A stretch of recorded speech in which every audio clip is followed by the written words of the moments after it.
So ito yung iniyayaw ngayon ng mga DDS. FPRRD granted interim release. Pinapakalat po siya ni Maria Pema Duterte na ito daw si Duterte kuno ay lalabas na.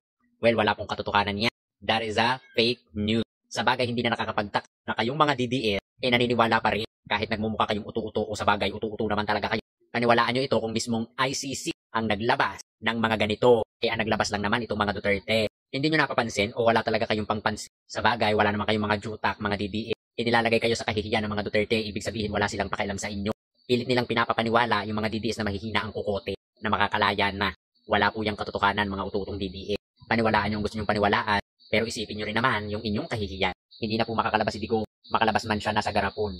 Ipagdasal nyo na mapalagay na siya sa garapon para your wish is command na makalaya at makauwi ng Pilipinas. At saka, pag ba nakauwi si Digong sa Pilipinas, solve na ba ang problema nyo? May kamangyarihan pa ba si Duterte na gumawa ng batas o mag-implementa ng batas? Di ba wala? O baka naman mga DDS na pag umuwi si Digong, yayaman na kayo. Huwag kayong umasa. Dahil ang pag-uwi ni Digong ay isang malaking himala na nanggaling sa mga DDS at mga Duterteng ulaga. Doon na siya mabubulok. Mas naniniwala pa po ako na granted na meron na siyang 3 counts murder case. Yun po ang granted. Hindi po granted yung sinasabi nitong mga Duterte na uuwi na si Digong. Ang granted po, yung may kaso na si Digong na 3 counts murder.